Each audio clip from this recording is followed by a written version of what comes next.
Hello बच्चों, स्वागत है आप सभी का हमारे और आपके यूट्यूब चैनल एज मित्र रवि का करता है। तो भाई आज हम स्टार्ट करने जा रहे हैं क्लास ट्वेल्थ फिजिक्स चैप्टर 1।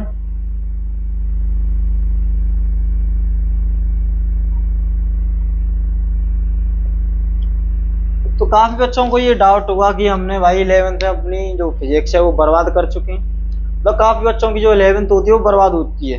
ठीक है, तो जो 11th के टॉपिक हैं कुछ उस काम तो आते हैं 12th में। अब ये प्रॉब्लम है कि जो 11th में बच्चे नहीं पढ़े हैं उनका क्या होगा 12th में। तो भाई 11th की जितनी भी चीजें होंगी जो कि हमें 12th में काम आने वाली हैं, तो उनको मैं साथ साथ बता के चलूंगा। मान चलते हम कोई भी क्वेश्चन कर रहे हैं, उसमें कुछ 11th का कोई टॉपिक लग रहा है, तो ऐसा नहीं कि वो टॉपिक बना हुआ था मैं उस जो क्वेश्चन है वो आगे बढ़ जाऊँ। पहले उस टॉपिक को क्लियर करूंगा और टॉपिक क्लियर करने का जो क्वेश्चन है उसे सॉल्व कराएंगे। ठीक है, तो आज के जो टाइम है स्टार्टिंग है बिल्कुल फर्स्ट लेक्चर। तो आज के टाइम पे ऐसा नहीं है कि आप किसी से पीछे हो, आज आप भी इसी लाइन पे हो और जो आपका कंपटीटर है वो भी इसी लाइन पे है। ठीक है, फर्क इस बात से पड़ेगा कि आप 2 से 3 महीने के अंदर आप कितना पढ़ रहे हो और जो आपका कंपटीटर है वो कितना पढ़ रहा है। ठीक है भाई, आज के जो टाइम है उस पर आप बराबर हो। तो चलो आज स्टार्ट कर लेते हैं। 11th में खूब मस्ती करी है, 12th में थोड़े सीरियस होके पढ़ लीजिए। और सीरियस होने का मतलब ये नहीं है कि आप शुरुआत में ही मतलब जब 12th स्टार्ट होती है तो फुल ऑफ मोटिवेशन से बोलते हैं भाई हम ही 12th टॉप करेंगे, 18-18 घंटे 12-12 घंटे 13-13 घंटे पढ़ाई करें शुरुआत में। तो उससे अच्छा बेटर है कि आप साल भर शुरू में 12 घंटे पढ़ने से अच्छा है साल भर 8 से 10 घंटे पढ़ लो। रेगुलर पढ़ो, रेगुलर इस 12 घंटे से अच्छा है 8 से 10 घंटे पर हो रेगुलर कंसिस्टेंसी के साथ। ठीक है भाई, तो छोड़ो ये बात है, स्टार्ट करते हैं electrostatics unit 1।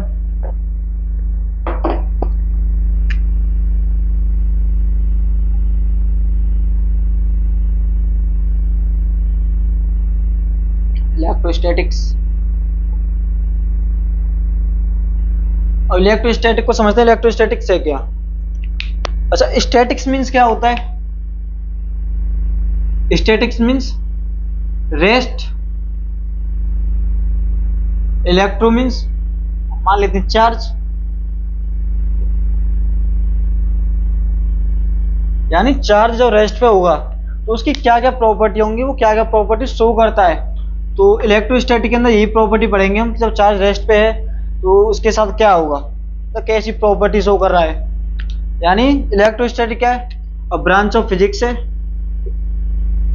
Branch of physics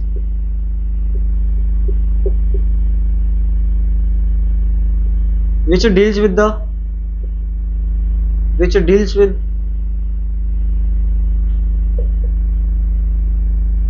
study of charges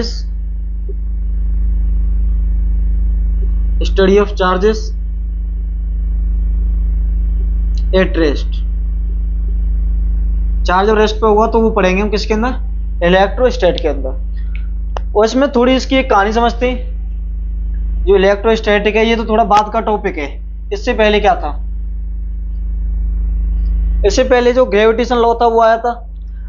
gravitation law के अकॉर्डिंग का क्या था कि जब भी कोई दो पार्टिकल होंगे m1 एंड m2, तो उन दोनों पार्टिकल के बीच में क्या लगता है, अट्रैक्शन लगता है। रिपल्सन जैसी कोई चीज नहीं थी उस टाइम तक।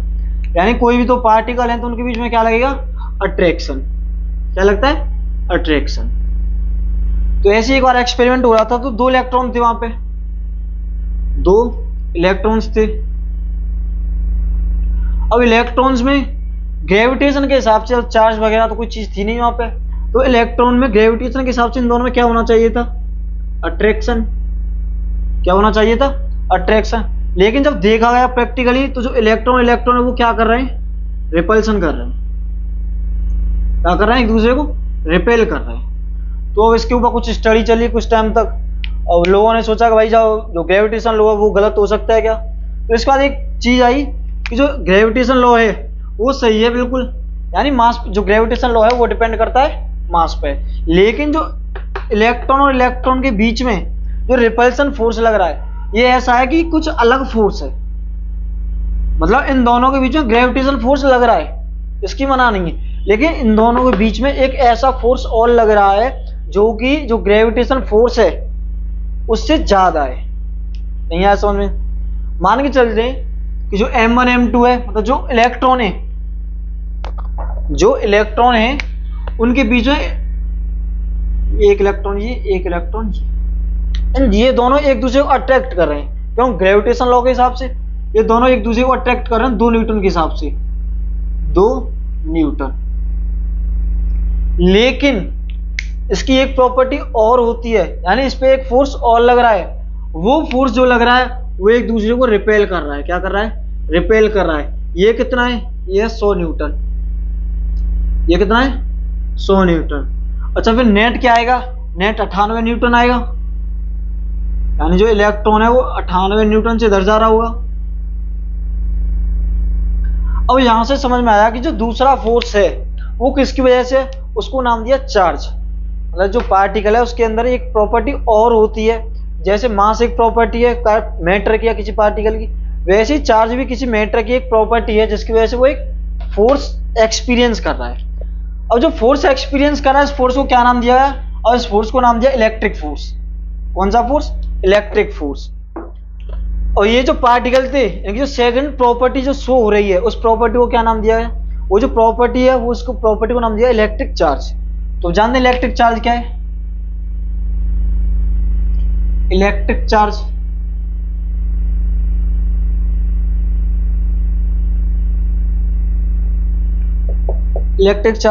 अच्छा, इलेक्ट्रिक चार्ज क्या होती है? इलेक्ट्रिक चार्ज किसी भी मैटर की वो प्रॉपर्टी है जिसकी वजह से वो जब जो पार्टिकल है उसे मैग्नेटिक फील्ड में रखेंगे तो उसके ऊपर कुछ ना कुछ फोर्स लग रहा होगा, या फिर जो पार्टिकल है वो फोर्स एक्सपीरियंस करेगा। यानी इलेक्ट्रिक चार्ज क्या है? A property of matter,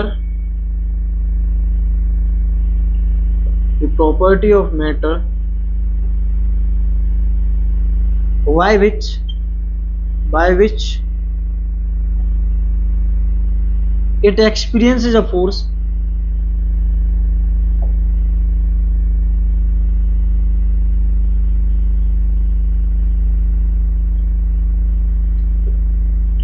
when placed in an electric field.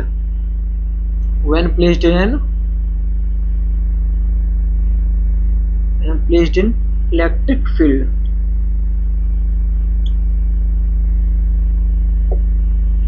ठीक है, चार्ज समझ में आ गया। अब इसके बाद चार्ज कितने टाइप्स के होते हैं? तो चार्ज होते हैं 2 टाइप्स के। चार्ज कितने टाइप्स के? 2 टाइप्स के। नोट करते चलना साथ के साथ, ठीक है। अच्छा, चार्ज कितने तरह के हुए अब, और चार्ज की क्लासिफिकेशन हुई। चार्ज होते हैं 2 तरह के, पॉजिटिव चार्ज और एक नेगेटिव चार्ज। अच्छा, पॉजिटिव चार्ज कौन से होते हैं? पॉजिटिव चार्ज जिनमें जो इलेक्ट्रॉन है उसकी डेफिशिएंसी होती है, इलेक्ट्रॉन की डेफिशिएंसी, यानी इनमें इलेक्ट्रॉन्स कम होते हैं। और जो नेगेटिव चार्ज उनमें क्या होगा? इलेक्ट्रॉन एक्सेस में होंगे, उसके पास क्या होगा? Negative charge. और जिसके पास इलेक्ट्रॉन की कमी होगी उनमें क्या होगा? Positive charge. अब जो कोई भी बॉडी है वो नेगेटिव चार्ज कैसे होती है या वो पॉजिटिव चार्ज कैसे होती है ये देखते हैं।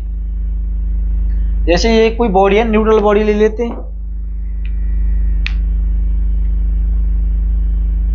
ये कैसी बॉडी है? कि न्यूट्रल बॉडी है। न्यूट्रल बॉडी मतलब ना ये पॉजिटिव चार्ज है और ना ये नेगेटिव चार्ज है। अगर इस न्यूट्रल बॉडी से मैं इलेक्ट्रॉन्स निकाल दूं बाहर, क्या करूं? इलेक्ट्रॉन्स निकाल दूं, इलेक्ट्रॉन लूज कर दूं तो क्या होगा? तो ये जो बॉडी है यही पॉजिटिव चार्ज बन जाएगी। इलेक्ट्रॉन लूज कर दूं मतलब ये बन जाएगी पॉजिटिव चार्ज हो जाएगी ये, ठीक है। अगर इसी न्यूट्रल बॉडी में मैं इलेक्ट्रॉन और दे दूं, यानी इलेक्ट्रॉन गेन कर ले, अगर ये बॉडी इस बॉडी को इलेक्ट्रॉन गेन कर ले तो यही बॉडी क्या बन जाएगी? ये जो न्यूट्रल बॉडी है यही बन जाएगी वो नेगेटिव चार्ज बॉडी, ठीक है भाई, इतना समझ में आया। अब देखते हैं कि जो नेगेटिव चार्ज बन रही है और जो पॉजिटिव चार्ज बन रही है, इसका मतलब क्या है? इसका मतलब जो न्यूट्रल बॉडी होगी इसमें मान के चलते हैं n इलेक्ट्रॉन्स है, नंबर ऑफ इलेक्ट्रॉन्स कितने n, और जो नंबर ऑफ प्रोटॉन्स है वो कितने, वो भी n। मतलब इलेक्ट्रॉन और प्रोटॉन कैसे इक्वल है, इक्वल मैग्नीट्यूड में, यानी जितने इलेक्ट्रॉन्स हैं उतने ही प्रोटॉन्स हैं। तो इलेक्ट्रॉन प्रोटॉन कैसे हो जाएंगे, न्यूट्रल, यानी इस पे कैसा चार्ज है, कोई चार्ज नहीं, ये बॉडी कैसी होगी, न्यूट्रल। अगर इसी बॉडी में से मैं इलेक्ट्रॉन्स निकाल दूं, अगर मैंने इलेक्ट्रॉन्स निकाल दिए, मैं चलते हैं यहाँ पे 5 इलेक्ट्रॉन है और 5 प्रोटॉन है, 5 इलेक्ट्रॉन्स 5 प्रोटॉन। अगर इसमें से मैं इलेक्ट्रॉन्स निकाल दूं, इलेक्ट्रॉन्स मान के चलते मैं एक इलेक्ट्रॉन बाहर कर दूं, तो इसमें कितने इलेक्ट्रॉन्स रह जाएंगे, 4 इलेक्ट्रॉन, और जो प्रोटॉन है वो कितने होंगे, 5 प्रोटॉन। और जो 4 इलेक्ट्रॉन है वो 4 प्रोटॉन को क्या कर देंगे, न्यूट्रल। लेकिन इसमें एक प्रोटॉन कैसा है, ज्यादा, एक प्रोटॉन क्या है, ज्यादा, जिसकी वजह से ये जो बॉडी है वो क्या बन जाएगी, पॉजिटिव चार्ज। अच्छा, एक ये बात हो गई।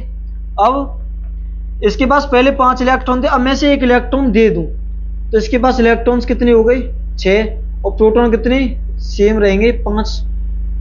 अब एक जो इलेक्ट्रॉन है वो ज्यादा हो गया, और इलेक्ट्रॉन का चार्ज कैसा है, नेगेटिव, यानी इस पे कैसा चार्ज आ जाएगा, नेगेटिव चार्ज। ठीक है, यानी जो इलेक्ट्रॉन है वो सबसे छोटी यूनिट है चार्ज हमारे सिलेबस के अंदर। और कुछ लोग सोच रहे होंगे ये क्वार्क्स वगैरह ये क्या होता है, तो सिलेबस में है नहीं तो स्टडी करने की जरूरत नहीं है क्वार्क्स को। ठीक है, चलो फिर भी देख लेते हैं क्वार्क्स क्या होते हैं। क्वार्क्स, जो क्वार्क्स होते हैं ये न्यूक्लियक पार्टिकल्स होते हैं, सब न्यूक्लियक पार्टिकल्स।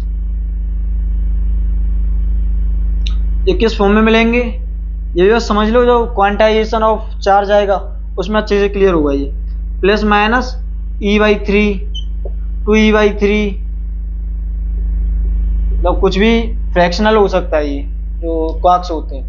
अच्छा, इनसे क्वार्क्स से क्या बनता है, जो इलेक्ट्रॉन्स नहीं सॉरी प्रोटॉन्स और न्यूट्रॉन्स जो होते हैं वो क्वार्क से मिलकर ही बनते हैं। ठीक है,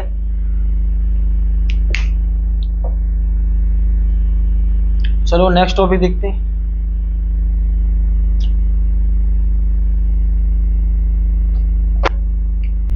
ठीक है, अब जो चार्ज होता है उसकी जो एसआई यूनिट होती है, चार्ज की एसआई यूनिट वो क्या होती है, कूलम। क्या है, कूलम। इसे डिनोट किससे करते हैं, कैपिटल सी। अगर मैं इसकी सीजीएस यूनिट पूछूं तो सीजीएस यूनिट वो क्या होती है, ईएसयू। क्या, ईएसयू, electrostatic unit.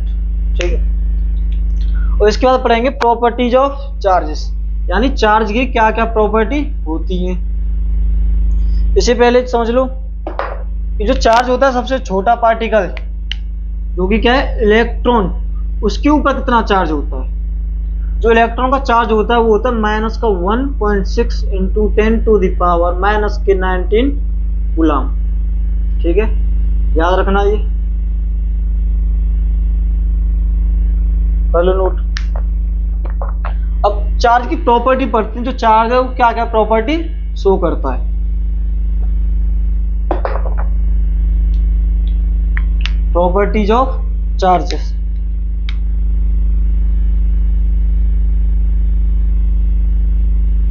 Properties of charges.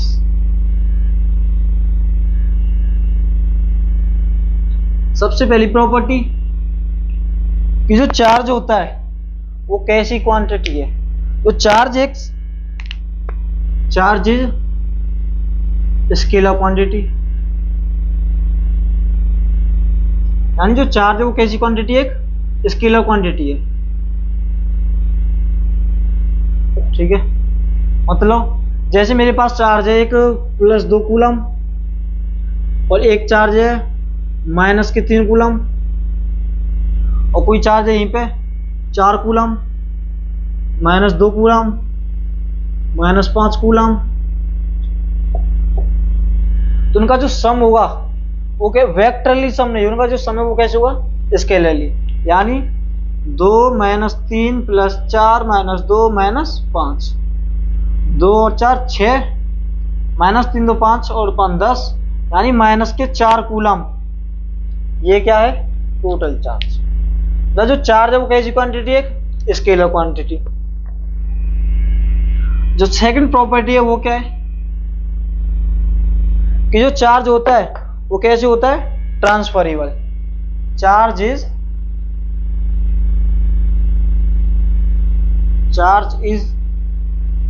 Transferable.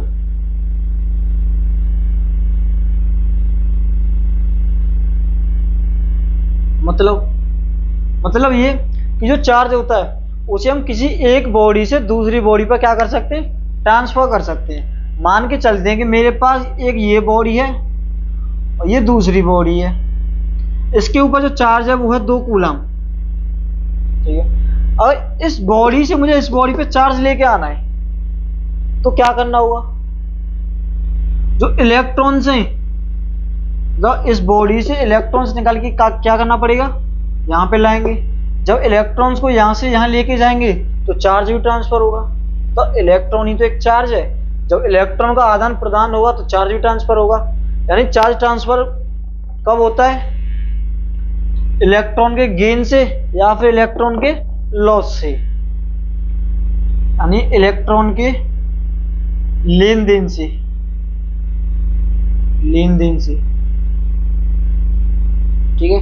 यानी इलेक्ट्रॉन का जो आदान प्रदान है लेन देन का, उससे चार्ज ट्रांसफर होगा। तीसरी प्रॉपर्टी, मान के चलते मेरे पास कोई पार्टिकल है, तो उसका कुछ ना कुछ मास होगा। मतलब ये कोई पार्टिकल है तो इसका कुछ ना कुछ मास होगा। हाँ होगा, यानी कोई मैटर होगा तो उसका मास तो होना जरूरी है। अगर ये मास है तो इसका ये जरूरी नहीं है कि इसके पास कोई चार्ज हो। यानी किसी मैटर के पास जरूरी नहीं है कि उसके पास कुछ चार्ज हो, लेकिन जो मास है वो हमेशा होगा। जो चार्ज है वो हमेशा मास के साथ होता है। Charge is always associated with mass. जैसे कि अगर कोई भी पार्टिकल है उसके पास चार्ज है तो ये पक्की बात है कि मास तो होगा ही होगा। लेकिन किसी पार्टिकल के पास मास है तो ये जरूरी नहीं है कि उसके पास कुछ चार्ज होगा। मतलब मास जरूरी होता है, होगा ही होगा, लेकिन जो चार्ज है वो जरूरी नहीं है कि किसी पार्टिकल के पास कुछ चार्ज हो या ना हो। और जो नेक्स्ट प्रॉपर्टी है वो है क्वांटाइज्ड। अब पहले इंटरेक्शन प्रॉपर्टी देख ले इसकी। इंटरेक्शन देखते हैं, यानी इंटरेक्शन बिटवीन टू चार्जेस।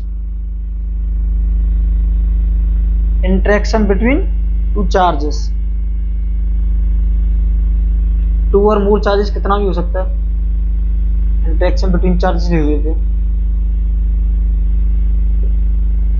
अच्छा, मतलब कोई दो चार्ज है मेरे पास तो उनमें कुछ ना कुछ इंटरेक्शन होता है। तो इंटरेक्शन कैसे होता है?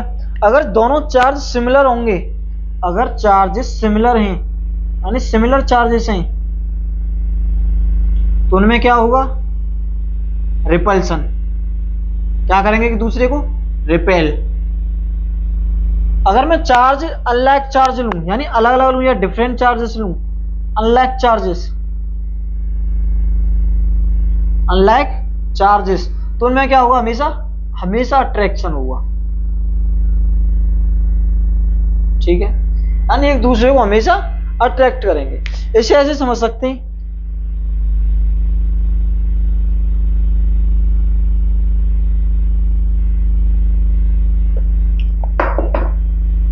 ये एक इलेक्ट्रॉन है या नेगेटिव चार्ज है और ये कोई पॉजिटिव चार्ज है। ये नेगेटिव चार्ज है और ये भी नेगेटिव चार्ज है। ठीक है, एक नेगेटिव चार्ज और पॉजिटिव चार्ज, दोनों चार्ज कैसे?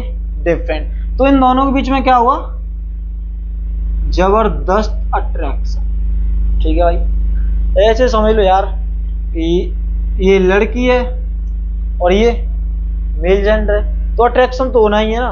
तो जैसे जेंडर में अट्रैक्शन होता है वैसे यहाँ चार्जेस में अट्रैक्शन होता है, यानी जो डिफरेंट चार्जेस होंगे उनमें क्या होगा, अट्रैक्शन, और जो सिमिलर चार्ज होंगे उनमें क्या होगा, रिपल्सन। यानी जो नेगेटिव चार्ज है वो पॉजिटिव चार्ज को क्या करेगा, अट्रैक्ट करेगा। जो नेगेटिव चार्ज है वो पॉजिटिव चार्ज को क्या करेगी, अट्रैक्ट अपनी तरफ, और जो पॉजिटिव चार्ज है वो नेगेटिव चार्ज को क्या करेगी, जो पॉजिटिव चार्ज है वो नेगेटिव चार्ज को अपनी तरफ अट्रैक्ट करेगा, और जो नेगेटिव चार्ज है वो पॉजिटिव चार्ज को अपनी साथ मतलब अपने पास अट्रैक्ट करेगा अपनी साइड में। अब दोनों ही नेगेटिव हैं तो इन दोनों में क्या होगा, ये जो नेगेटिव है इस नेगेटिव से दूर भागेगा, ये नेगेटिव इस नेगेटिव से दूर भागेगा, यानी ये इस पे कैसा फोर्स लगा रहा है, रिपल्सन फोर्स, और ये चार्ज इस पे कैसा फोर्स लगा रहा है, रिपल्सन। ठीक है, नोट कर लो।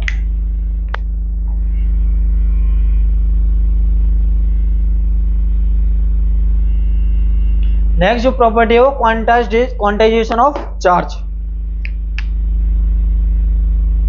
कौन सी प्रॉपर्टी है ये, फोर्थ है फिफ्थ है। यानी जो चार्ज जो होता है वो कैसा होता है, हमेशा क्वांटाइज्ड। चार्ज एग्जिस्ट, यानी charge is quantized. Charge quantized, इसका मतलब क्या है, चार्ज क्वांटाइज्ड इसका मतलब ये होता है कि जो कोई भी चार्ज जो होगा वो किसी जो इंटीजर होते हैं उसका क्या होगा, मल्टीपल। यानी जो चार्ज होगा किसी बॉडी के पास वो क्या होगा, वो एक इलेक्ट्रॉन के मल्टीपल होगा, यानी इंटीग्रल मल्टीपल ऑफ इलेक्ट्रॉन। जो चार्ज है वो क्या है, इंटीग्रल मल्टीपल ऑफ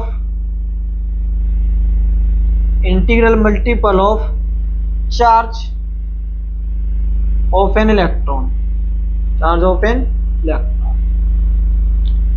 और चार्ज क्वांटाइज का मतलब क्या है कि चार्ज ऐसे नहीं है कि कोई भी बॉडी है कि उसके पास 1.5 चार्ज हो या 2 चार्ज हो या 4 चार्ज हो या 5 चार्ज हो। चार्ज हमेशा कैसा होगा, एक इंटीग्रल वैल्यू होती है।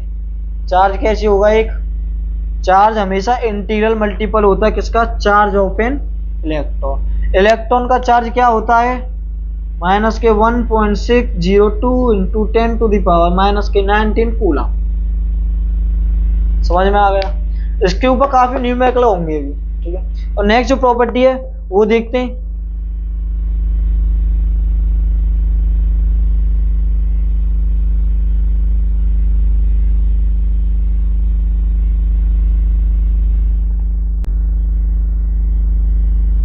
और नेक्स्ट प्रॉपर्टी देखो, नेक्स्ट प्रॉपर्टी क्या है, छठी है सातवीं है। नेक्स्ट प्रॉपर्टी है कि जो चार्ज होगा वो इनवेरिएंट होता है। Charge is invariant but mass is variant. इसका मतलब क्या है, या फिर ये चार्ज होता है वो किसी पर डिपेंड नहीं करता। Charge does not depend on velocity और frame of reference.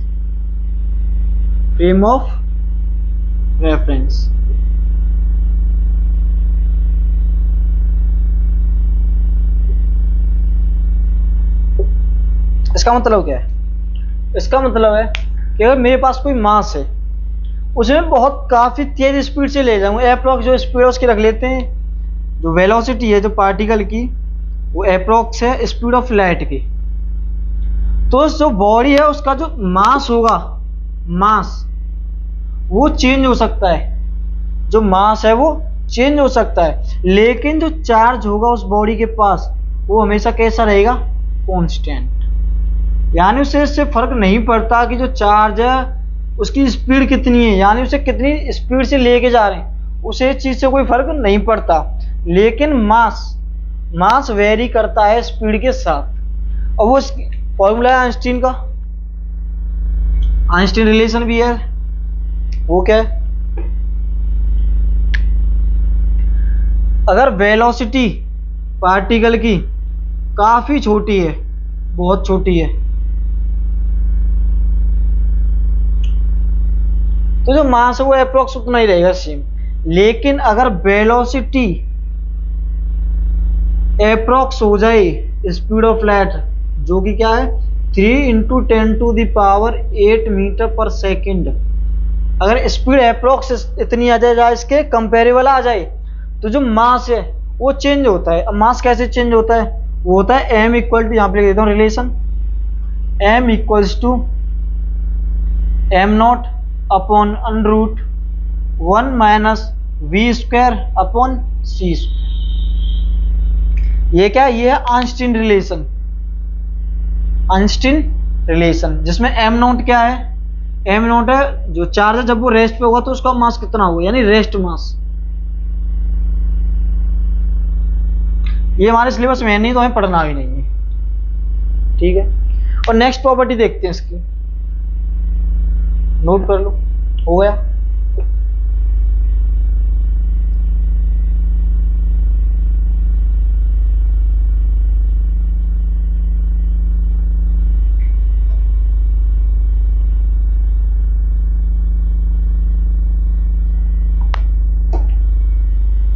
For a isolated system, for a isolated system, for a isolated system, for an isolated system, charge remains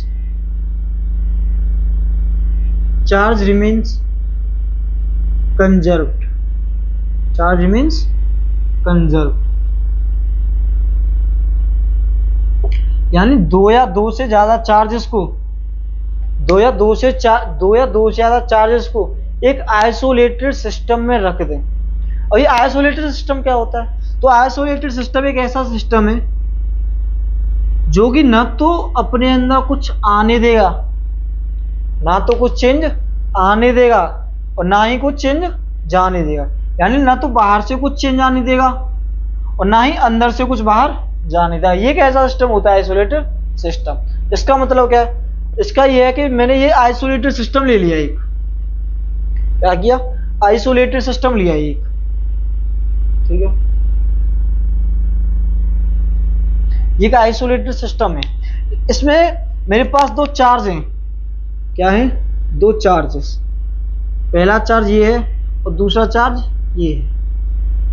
इसके पास है 2 कूलम और इसके पास है -4 कूलम। इसके पास 2 कूलम चार्ज है, इसके पास -2 coulomb charge है। इन दोनों को मैं कनेक्ट कर दूं, क्या करूं, इन दोनों को मैं किसी वायर या किसी से कनेक्ट कर दूं, तो थोड़ी देर बाद इसका जो चार्ज है वो हो सकता है ऐसे हो,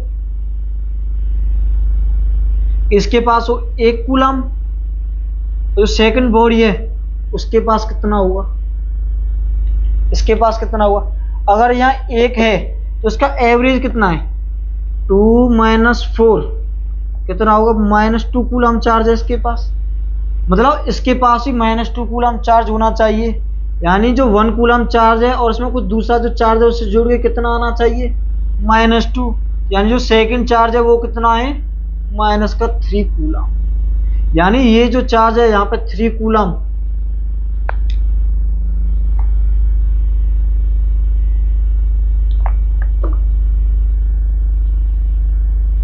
-3 कूलम। पहले ये जो चार्ज थे ये थे 2 कूलम और -4 कूलम। बाद में यही चार्ज अलग अलग चार्ज, ये दोनों अलग अलग चार्ज है। पहला चार्ज है वो हो गया 1 कूलम और जो दूसरा चार्ज है वो कितना हो गया, -3 कूलम। यानी ये जो चार्ज है पहले भी कितने हैं, -2 कूलम और बाद में भी कितना है, -2 कूलम। यानी चार्ज हमेशा कंजर्व होता है एक आइसोलेटेड सिस्टम के अंदर। समझ में आ गया, नोट कर लो, हो गया नोट। नेक्स्ट पॉइंट,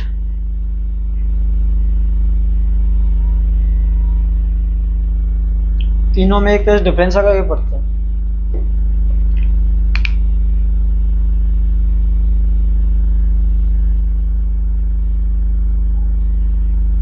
अब बात आती है कि जो चार्ज है उसे अगर मैं रेस्ट पे रखूं तो उसके साथ क्या होगा। अगर उसी चार्ज को मैं किसी स्पीड से ले जाऊं, फिक्स स्पीड से, तब क्या होगा। और उसी चार्ज को मैं एक कांस्टेंट स्पीड ना रख के या कांस्टेंट वेलोसिटी ना रख के या किसी एक्सीलरेशन से ले जाऊं तो उसके साथ क्या होगा। यानी पहले रखते हैं वेलोसिटी कितनी, 0, यानी चार्ज एट रेस्ट, चार्ज को किस पे रखते हैं, रेस्ट पे। अब बाद में जो वेलोसिटी है वो रख लेते हैं कोई कांस्टेंट वेलोसिटी, मतलब चार्ज किस पे है, किसी कांस्टेंट वेलोसिटी पे, चार्ज एट कांस्टेंट वेलोसिटी। बाद में क्या की, जो वेलोसिटी है उसे कांस्टेंट नहीं रहने देते, मतलब चार्ज पे एक्सीलरेशन अगर वेलोसिटी कांस्टेंट नहीं है तो या तो कम हो रही होगी या ज्यादा हो रही होगी। अगर इस वेलोसिटी कम ज्यादा हो रही है तो उसके पास एक्सीलरेशन हुआ है, यानी वेलोसिटी जो चार्ज है वो किस में है, एक्सीलरेशन में, चार्ज इन एक्सीलरेशन। तो क्या हुआ, अगर चार्ज रेस्ट पे है तो प्रोड्यूस करता है इलेक्ट्रिक फील्ड, यानी चार्ज अगर रेस्ट पे है तो उसमें से क्या निकलेंगे, इलेक्ट्रिक फील्ड। इलेक्ट्रिक फील्ड क्या होती है वो हम आगे पढ़ेंगे अभी। यानी जो चार्ज है वो क्या प्रोड्यूस करेगा, electric field, produces electric field, produces electric field, जिसे डिनोट करते हैं ई वेक्टर, ई वेक्टर। अगर वो वही चार्ज अगर मोशन में आ जाए एक कांस्टेंट स्पीड से तो वो चार्ज प्रोड्यूस करता है इलेक्ट्रिक फील्ड तो करेगा ही करेगा, उसके साथ साथ मैग्नेटिक फील्ड भी पैदा करेगा, यानी produces electric field and magnetic field both, and magnetic field. और मैग्नेटिक फील्ड को डिनोट करते हैं बी वेक्टर से, बी वेक्टर से। अगर उसी चार्ज को मैं एक्सीलरेशन में ले आऊं तो वो चार्ज प्रोड्यूस करता है ईएम वेव्स, यानी प्रोड्यूसेस या फिर रेडिएट्स, प्रोड्यूसेस या फिर रेडिएट्स, रेडिएट्स, रेडिएट्स एनर्जी, मतलब ये ईएम वेव्स प्रोड्यूस करता है, produces EM waves. EM waves भी प्रोड्यूस करेगा, इलेक्ट्रिक फील्ड भी होंगी, यहाँ पे मैग्नेटिक फील्ड भी होगी। देखो चार्ज रेस्ट पे है तो इलेक्ट्रिक फील्ड पैदा कर रहा है, चार्ज मोशन में आ जाए एक कांस्टेंट स्पीड से तो इलेक्ट्रिक फील्ड भी, उसके साथ साथ मैग्नेटिक फील्ड भी। अगर चार्ज को एक्सीलरेशन में ले आए तो वो क्या करेगा, इलेक्ट्रिक फील्ड तो करेगा ही, उसके साथ मैग्नेटिक फील्ड भी करेगा, उसके साथ साथ वो एनर्जी भी रेडिएट करेगा। जैसे हम पढ़ेंगे ईएम वेव्स एक चैप्टर, उसके अंदर मैग्नेटिक फील्ड ये पढ़ेंगे इलेक्ट्रोमैग्नेटिज्म के अंदर, ठीक है। जो इलेक्ट्रिक फील्ड है उसे पढ़ेंगे इसी के चैप्टर के अंदर। तो जो आज का जो लेक्चर है उससे आज के लिए इतना ही काफी रखते हैं, और जो नेक्स्ट जो लेक्चर रहेगा उससे थोड़ा थोड़ा ड्यूरेशन बढ़ाएंगे आगे। आज का जो लेक्चर अगर अच्छा लगा हो तो चैनल को सब्सक्राइब कर लेना।